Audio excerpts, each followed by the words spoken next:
अस्सलाम वालेकुम अजीज़ तलबा तलिबात, क्या हाल है, कैसे हैं आप लोग। उम्मीद करता हूँ आप बिल्कुल ठीक ठाक होंगे, अल्लाह ताला की हिफ्ज़ो अमान में होंगे। क्लास 10th हमारा चैप्टर कौन सा चल रहा है? Chapter number 10। चैप्टर नंबर 10 का आज जो हमारे पास टॉपिक आ रहा है वो है लास्ट टॉपिक चैप्टर 1 का। वो क्या है? Ripple tank. Urdu medium English medium दोनों को डिस्प्ले हो रहा है, तो देखते हैं रिपल टैंक क्या होता है। First of all ripple tank, ये जो टैंक वर्ड आ रहा है ये वो वाला टैंक नहीं है जो आप अक्सर मूवीज़ में देखते हैं या फिर आप आर्मी के पास देखते हैं। वो टैंक दूसरा टैंक होता है जिसके जरिए जंग लड़ी जाती है। ये वो टैंक नहीं है, ये रिपल टैंक है, यानी कि वो जो पानी वाली टैंकी होती है ये वहाँ से ये टैंक बना। क्या होगा देखते हैं इसको। फर्स्ट ऑफ ऑल यहाँ पे मैं आपको बताता चलूँ रिपल टैंक का जो काम है वो क्या है। इससे आप क्या हेल्प लेंगे? इससे आप लेंगे use to produce waves and study their properties. आपने रिपल टैंक की मदद से क्या बनानी है? पानी पे वेव्स बनानी है। जैसे कि आपको पता है जब पानी आपका फॉल करता है या आप उसको वेपोरेट करवाते हैं तो क्या बनती हैं? Different waves. आपने चेक करना है कि वेव्स कैसे बन रही हैं, उनकी प्रॉपर्टीज़ क्या है, वो किस किस डायरेक्शन में मूव हो रही हैं। तो वो आप किसकी मदद से चेक करेंगे? रिपल टैंक की मदद से। तो चलो देखते हैं रिपल टैंक आपका किन किन चीज़ों पे मुश्तमिल होता है। फर्स्ट ऑफ ऑल हमारे पास आ रहा है इसकी कंस्ट्रक्शन, यानी कि रिपल टैंक किस पे कंस्ट्रक्ट कर रहा है वो है हमारे पास। फर्स्ट ऑफ ऑल आ रहा है point rectangular tray with the glass button. एक रेक्टेंगुलर ट्रे है जो बनी हुई है ग्लास बटन की। क्यों ग्लास की बनाई गई है? वो इसलिए ग्लास की बनाई गई ताकि हमें जब रोशनी उसके ऊपर हम एक बल्ब लगाएंगे रोशनी पास हो, ग्लास की होगी, मिरर की बनी होगी तो रोशनी की वेव्स पास होंगी, वो हमें नज़र आएंगी। सेकंड पॉइंट क्या है? Place half metre above the surface. हमने रेक्टेंगुलर ट्रे को अपने जो मेज से वो हाफ मीटर बुलंद रखा है, उसको बिल्कुल साथ अटैच नहीं करना। थर्ड पॉइंट हमारे पास क्या है? Electric motor. हमने उसके साथ एक मोटर लगानी है, इलेक्ट्रिक मोटर लगाई जाएगी, उसको फिक्स किया जाएगा वुडन बॉक्स, एक लकड़ी के बॉक्स के साथ। उसके बाद क्या करना है? Plate is suspend in their this way lower and just touch the surface of the water. हमने उस प्लेट को जिसके ऊपर हमने मोटर लगाई है उसको हमने इतना करीब करना है कि वो टच कर जाए पानी के साथ। तो आप मेरे बच्चे ये मुश्किल सवाल नहीं, आप बड़े परेशान होते, बड़ा टफ सवाल है, बहुत ईजी है। आप जस्ट यही पॉइंट याद रख लें तो आपका सवाल जो है ये कवर हो जाता है। तो इसकी जो मेन है वो आपको मैं बताता चलूँ। हमने इसके कंस्ट्रक्शन में करना क्या है? हमारे पास एक मोटर लगी होगी, आपने करना है उस मोटर को जो वाइब्रेट करती है, थरथराती मोटर है, उसको आपने पानी के साथ टच करना है, ठीक है। और ऊपर क्या लगा हो? एक बल्ब लगा होगा। आपने जैसे ही आपने उस मोटर का बटन ऑन करना है वो क्या करेगी? वाइब्रेट करके थरथराएगी। जब वो थरथराना शुरू कर देगी तो उसके साथ वाटर है, वाटर के साथ उसको आपने हल्का सा टच किया हुआ है। जब वो वाटर के साथ टच है तो फिर आपका क्या ख्याल है? वाटर भी वाइब्रेट नहीं करेगा? बिल्कुल करेगा। वो भी क्या बनाएगा? वेव्स। वो भी ऊपर नीचे क्या करेगा? वेव्स बनानी शुरू कर देगा। फिर हमने क्या किया? हमने ऊपर एक बल्ब लगा दिया जहाँ से वो रोशनी बहुत ज़्यादा मकदार में उसके ऊपर पड़ रही है। वो रोशनी ऊपर से पड़ती हुई नीचे से, मतलब कि वो जो शीशे का बना हुआ है रेक्टेंगुलर ट्रे वहाँ से क्रॉस करके नीचे इमेज बनाएगी। शीट लगाई है, नीचे इमेज बनेगी। हाई रेजोल्यूशन कैमरे बनाए गए। हमारी आंख से तो हमें वो वेव नज़र नहीं आएगी, हमने वहाँ पे हाई रेजोल्यूशन कैमरा लगा दिया है जिसकी मदद से हमें वहाँ पे नज़र आता है कि जो वेव्स है वो सर्कुलर बन रही है या फिर स्ट्रेट बन रही है, वो हम वहाँ से मुशाहदा करते हैं। अब यहाँ पर बात ये होगी कि जनरेशन ऑफ स्ट्रेट वेव, हम स्ट्रेट वेव कब बना सकते हैं, सिटी वेव्स कब बनती हैं। तो मेरे बच्चे आपने करना क्या है?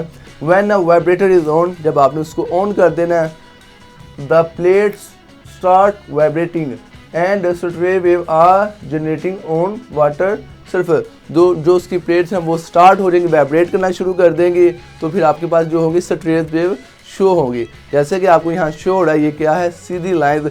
यहाँ पे जो आपको मतलब कि जो आपको रोशनी पास होती नज़र आ रही है इसको हम बोलेंगे क्रस्ट।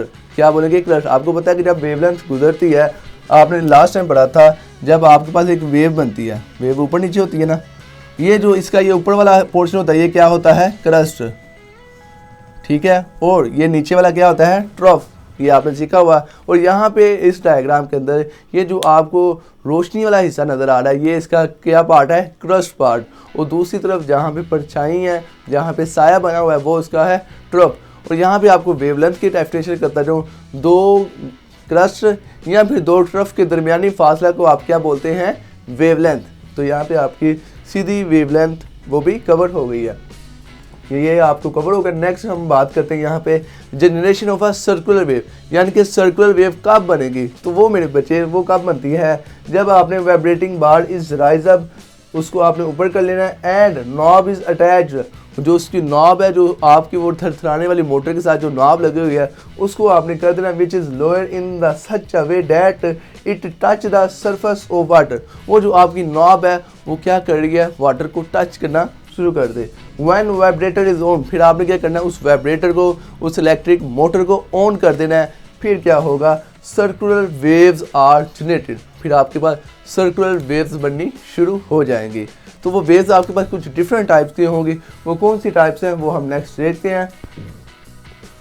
वो हमारे पास प्रॉपर्टीज वो वेव में आ जाती है। हमारे पास सबसे पहले रिफ्लेक्शन ऑफ वेव्स आ जाएगी, रिफ्रैक्शन और डिफ्रैक्शन, ये आपके पास मेन बात है, शार्ट में भी आ जाते हैं, शार्ट के हवाले से भी आपने इसको अच्छे से कवर करना है। फर्स्ट ऑफ ऑल मैं आपको कवर करवाता चलूँ, रिफ्लेक्शन ऑफ वेव क्या होता है। नाम से ज़ाहिर क्या हो रहा है, रिफ्लेक्शन। रिफ्लेक्शन नाम उर्दू में क्या आ रहा है, रिफ्लेक्शन, नाम का मतलब लौट आना। अगर आपकी वेव्स किसी मीडियम से टकराती है, टकराने के बाद फिर वापस उसी मीडियम में आ जाए, वो क्या है, रिफ्लेक्शन। मैं आपको ज़रा जनरल पहले एग्जांपल दे दूं, फिर आपको टॉपिक की तरफ आता हूँ। ये देखें, ये आपके पास जो इमेज बन रहा है, इमेज जो बन रहा है ये कैसे बन रहा है, जो आपको आसमान पे नज़र आ रहा है वो ही ज़मीन के अंदर पानी में है। तो क्या है, ये रोशनी की टोटल इंटरनल रिफ्लेक्शन है। जो आपकी जो वेव लेंथ बन रही है, जो आपकी वेव बन रही है रोशनी, वो पानी में टकराने के बाद वही इमेज आपको दिखा रहा है, ये क्या है, रिफ्लेक्शन।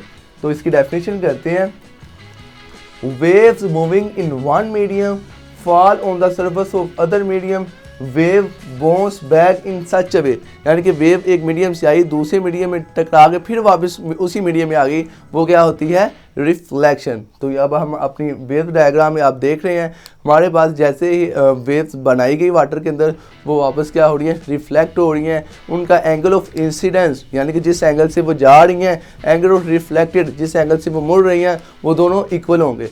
एंगल ऑफ इंसिडेंट बराबर होगा एंगल ऑफ रिफ्लेक्टर, तो वो क्या बन जाएगी, रिफ्लेक्शन ऑफ वेव्स। तो रिफ्लेक्शन ऑफ वेव आपको कवर हो चुकी है। आप अपनी लाइफ में अक्सर देखते हैं रिफ्लेक्शन ऑफ लाइट मौजूदा रोड के ऊपर होती है। जब पानी खड़ा होता है रोड के ऊपर, तो आपकी जो सरफेस बाहर वाली होती है वो भी वहाँ पे शो होती है, तो वो क्या होती है, रिफ्लेक्शन ऑफ वेव्स। नेक्स्ट हमारे पास क्या आ रहा है, रिफ्रैक्शन, ये आपको कवर हो गया। एंगल ऑफ इंसिडेंस और एंगल ऑफ रिफ्लेक्शन बराबर होंगे। नेक्स्ट हम करेंगे रिफ्रैक्शन। रिफ्रैक्शन क्या होगा, रिफ्लेक्शन का तो समझ आ गया क्या होगा, टकरा के वापस, लेकिन रिफ्रैक्शन के मोड में ये होता है कि आपकी जो वेव है वो वापस नहीं आती, बल्कि वो जाके मीडियम से टकरा के अपना एंगल चेंज कर लेती है। ये कैसे होता है, ये आप ये देखें वीडियो में क्या हो रहा है। एक सन है, ठीक है, उसकी जो वेव आ रही है, रोशनी के जो पार्टिकल आ रहे हैं, वो टकरा गए हैं किनके साथ, ये दरख्त के जो पत्ते लगे हैं उनसे टकरा के रोशनी का जो जाविया है वो चेंज हो चुका है, वो किसी और जाके मीडियम पे पड़ रही है। तो ये आपके पास क्या आ जाती है, रिफ्रैक्शन। तो अब हम इसकी डेफिनेशन करते हैं, waves moving in one medium inter into other medium at the some angle of diffraction में चेंज, उसका जो एंगल है वो चेंज हो जाएगा। इसके एक और आपको एग्जांपल देता हूँ। ये आपके पास जो ओशन है, ओशन के अंदर जब आपकी सनलाइट पड़ती है, जो वेव्स बढ़ रही हैं, उनका भी एंगल चेंज हो रहा है, क्योंकि जो आपके पास रोशनी की जो स्पीड है वो बहुत ज़्यादा होती है, वो बहुत ज़्यादा स्पीड से आ रही है। जैसे ही आ रही है वो टकरा रही है, जैसे ही वो पानी से टकराती है तो फिर उसका जो एंगल है वो चेंज हो जाता है, वो अपनी साइड से हट जाती है, तो वो आपके पास क्या आ जाता है, रिफ्रैक्शन। तो अब हम यहाँ पे अपने टॉपिक के हवाले से वेव्स देखते हैं। तो ये आप डायग्राम में देख रहे हैं कि वो जो आपकी वेव्स जब पैदा हुई थी, वो जैसे ही नेक्स्ट मीडियम के साथ टकराती हैं तो वो अपना क्या करती हैं, एंगल चेंज कर देती हैं। तो ये आपके पास रिफ्रैक्शन कवर हो चुका है। नेक्स्ट हमारे पास आ रहा है डिफ्रैक्शन। डिफ्रैक्शन क्या होता है, डिफ्रैक्शन के अंदर क्या होता है, वेव्स जो आपने पैदा की हैं वो आपकी कोई रुकावट रख दे, मतलब कि आपके पास जो वेव्स बन रही है, पानी जो आपका वाइब्रेट कर रहा है, वेव बना रहा है, अगर आप उस पानी चलते पानी के दरमियान कोई रुकावट रख दें तो वो क्या करेगा, उस रुकावट के गिर्द घूमना शुरू कर दे, उस रुकावट के गिर्द वेव्स बना दे, वो आपके पास डिफ्रैक्शन होता है। आप देख सकते हैं, डेफिनेशन देखते हैं, बेंडिंग। बेंडिंग मतलब क्या, मुड़ जाना, और spreading of a waves around a sharp edge of abstract.